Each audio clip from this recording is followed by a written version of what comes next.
Nawala kami ni Becky sa loob ng McDougal Grotto. At hindi na namin makita ang daang papalabas. At ang pinakamasamang nangyari, nakita pa namin doon si Injan Joe. Iligtas niyo po ako, kailangan ko tumakas.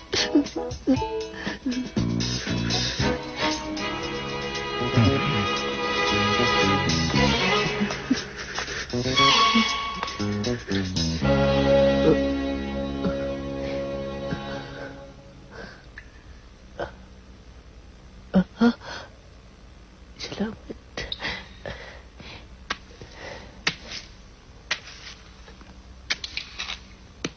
Ha?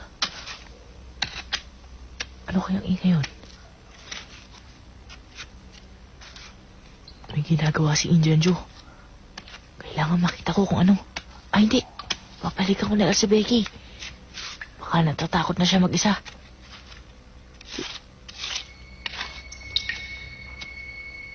Pero bago yun, titignan ko muna ang ginagawa ni Indian Joe.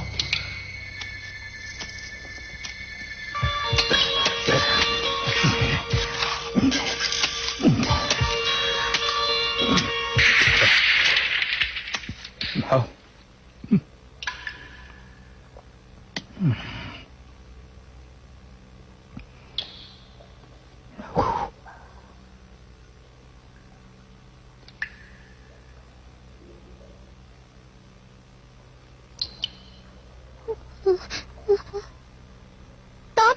Ikaw ba si Tom? Sumagot ka! Oo, ako nga si Tom. Narinig na ako, Becky. Becky, tina. Nakita mo ba yung daan palabas? Hindi pa tayo makakadaan dun. Bakit? Kasi kailangan na umalis tayo dito. Dito tayo dadaan. Pag dyan ba tayo dumaan, makakalabas na tayo dito? Di ko tiyak. Pero doon tayo sa gawin yung pupunta. Bilisan mo lakad, Becky.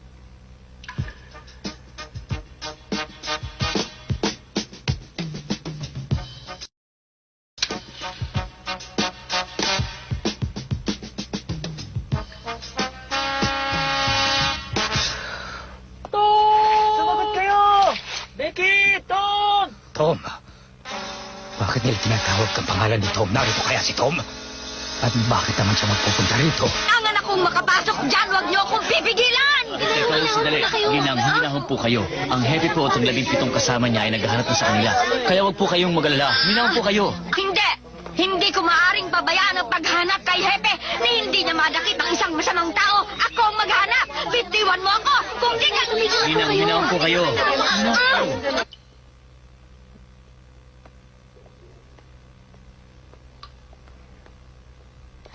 Tom, bakit? Ano yun? Wala. Parang... Ano bang nangyayari sa'yo, Tom? Sabihin mo nga. Wala. Tina, dali. Ha? Bakit? Naririnig mo ba yung boses, Tom? Talaga? Oo. Oo nga. Hinahanap na nila tayo. Mabuti. Mabuti, Becky. Parang doon sa pinanggalingan natin kanina, doon ko naririnig ang boses, Tom. Oo nga. Pero wag na tayong bumalik doon. Sa iba na lang tayo dumaan. Tom! Kung naririnig mo kami, sumagot ka! Hukom, Thatcher!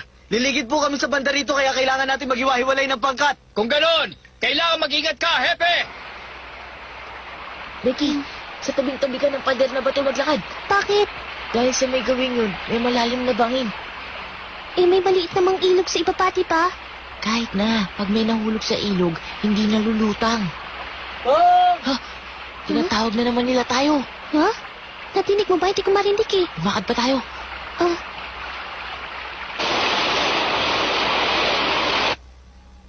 Tom!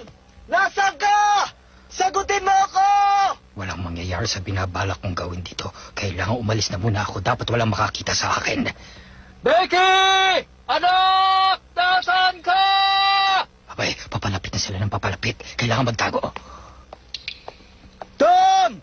Becky! Kung naririnig niyo ako! Sumagot kayo! Tom! Becky! Naririyan na ako, Tom! Becky! Hintayin niyo ako dyan!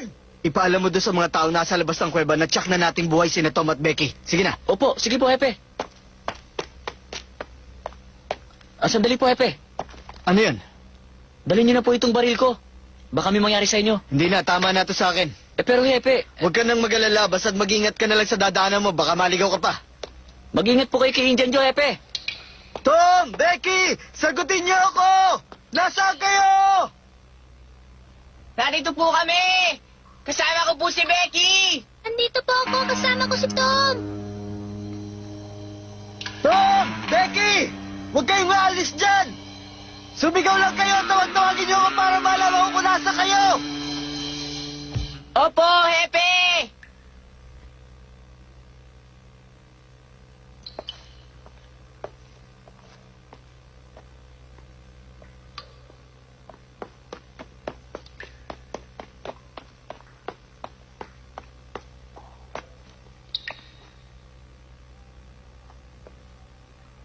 Tom! Huwag kayong gagalaw sa kinaroroonan niyo! Hindi po kami gumagalaw! Narito pa rin po kami sa dating lugar namin!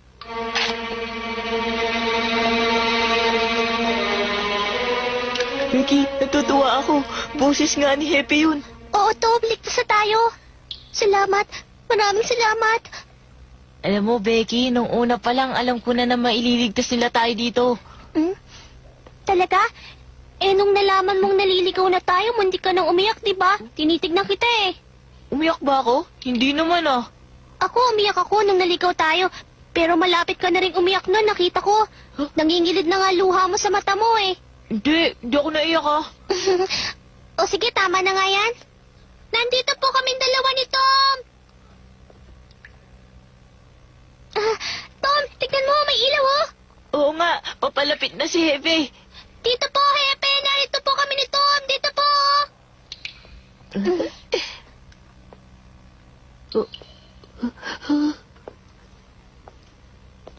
Naku, maraming salamat po, Hepe, sa pagkakaligtas niyo sa amin. Indian Joe. Ha? Tom!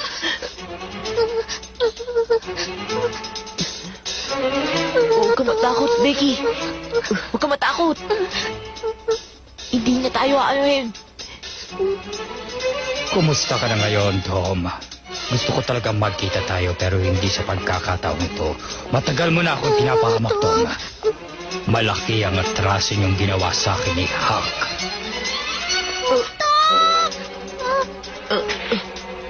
Becky! Becky!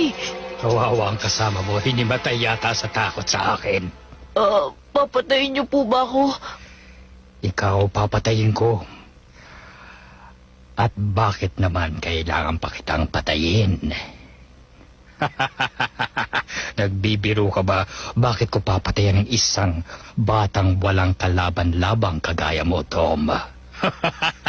Tom! Becky! Nasaan kayo? Malapit na sila. Ang dali nilang nakarating dito. Kailangan ko nang tumakas, Tom. Ingatan mo ang kaibigan mo. Maaaring hindi na tayo magkita. Paalam. Pupunta na ako sa isang malayong lugar at magbubuhay mayaman. Indian Joe! Hanggang dyan ka na lang! Ikaw ba yan, Hepe? Oo, ako nga. At nakatutok sa likuran mo ang baril ko, kaya huwag kang kikilos na masama. Sa paghahanap lang ng mga bata ay magdadala ka pa ng baril. Sa akala mo ba ay malilin lang mo ko, Hepe? Binabalaan kita, Indian Joe! Kung hindi, papuputukan kita! Kung may dala kang ang baril, lumapit ka sa harap ko at ipakita mo sa akin. O sige.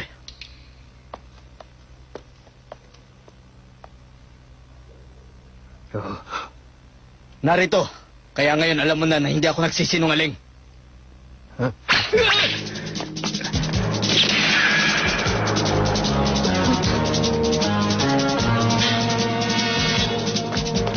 Tigil, Indian Joe!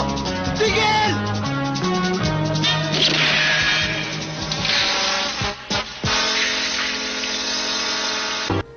Opo, Inay. Sinabi po nila kanina na ligtas na si Tom at Becky. Becky! Oh, Becky, anak! Anak! Inay? Oh, Becky, anak. O kalamain yung loob, ligtas naman siya. Halika na. Ayun! Ayun na si Tom, Inay! Ayun! Tom!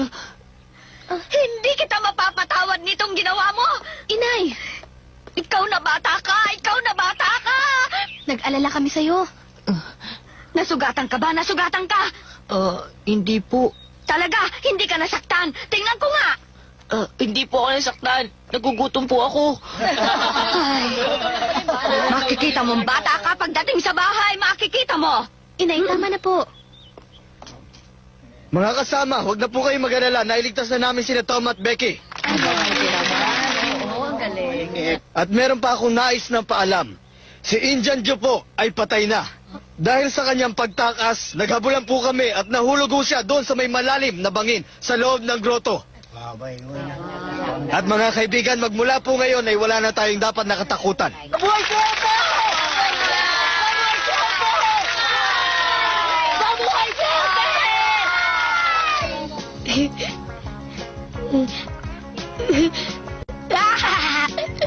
Sa wakas, wala na si Jeju.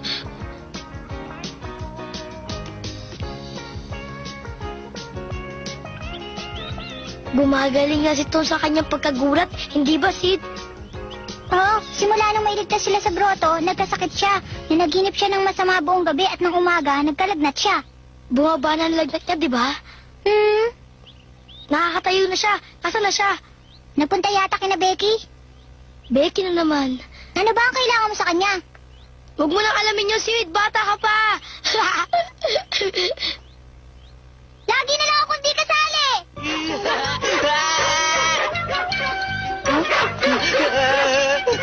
Kamusta, Tom? Kuya, magkita na lang tayo sa bahay niyo mamaya.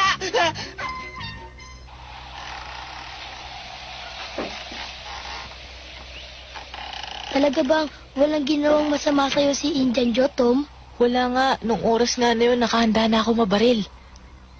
Maaring hindi lang natin siya naunawaan. Tama ba ako, Tom? Nang marinig kong ang patay na si Injan Joe, hindi ako natuwang kagaya ng mga taga rito. Nalungkot pa nga ako. Pero konti lang yun ah. Ako nga ang nagsabi kay Hepe na baka sa grotto nagtatago si Indian Joe eh. Alam mo ba, Tom? Paano mo nalaman yun? Yung butas. Ha?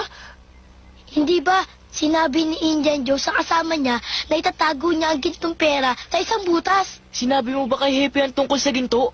Hindi ko yung sinasabi ha. Alam mo ba, pinatay ni Indian yung kasama niya para makakita lahat ng perang ginto. Sa kanyang lahat? Hindi ako maniniwalang maubos niya ang ginto na yun sa dami nun. Alam mo ba, naiisip ko, kung nasa grotto si Indian Joe, di maaaring nandun ang perang ginto. Doon niya tinago. Nasa gruto ang pera? Talaga? Aray! Naiisip mo na? Hindi ba sabi ni Injan Joe ibabaon niya ang pera sa ilalim ng krus sa bilang 2 butas? Oo, ganun nga. Nakakita ako ng krus sa loob ng groto. Ayun na, nasa ilalim noon ang pera. Maaari nga. Tiyak yun.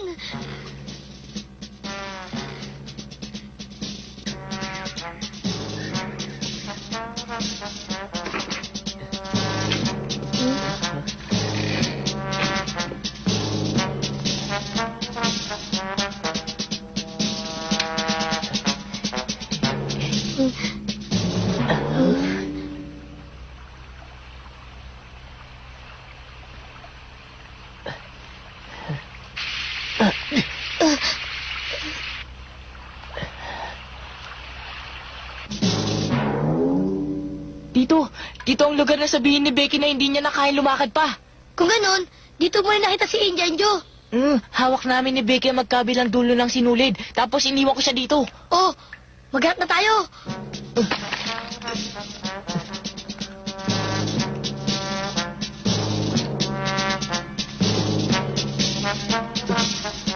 Naku, doon ko nakita si Indian Joe nun. Ha?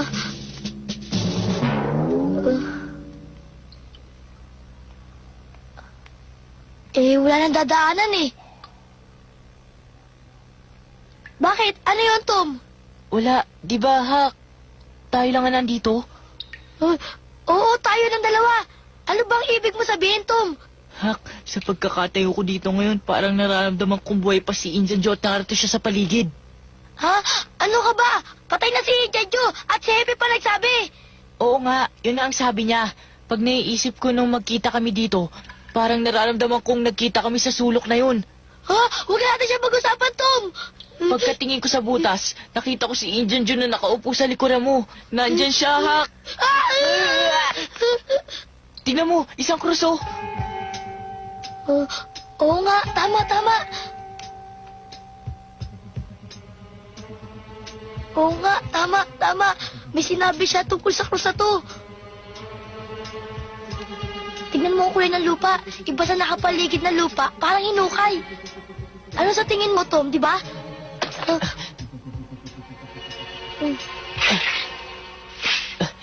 At buwagag, hindi buo. Oh, mag-uukay na ako.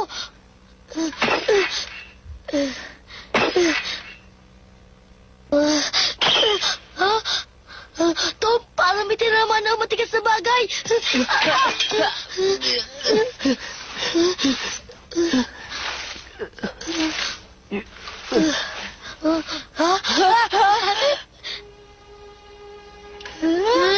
Nakuha din natin sa wakas. Ito na.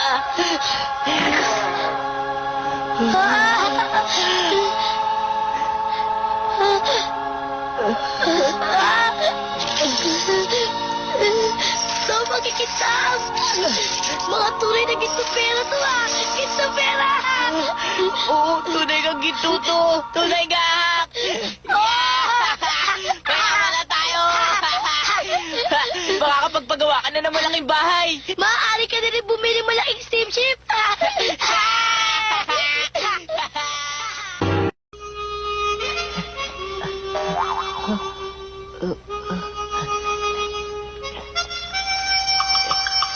Hak, walang tao sa labas. Oh, sige. Ako na. Hindi. Kaya ko na to, Tom. Kaya ko na.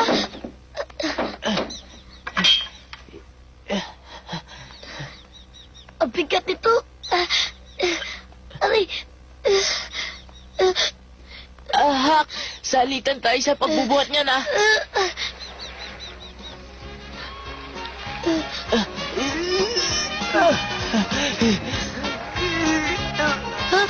Nahanap din namin ni Hakang kayamanan sa wakas. Ang halaga ng nakuha naming perang ginto ay $12,000. Mayaman na kami!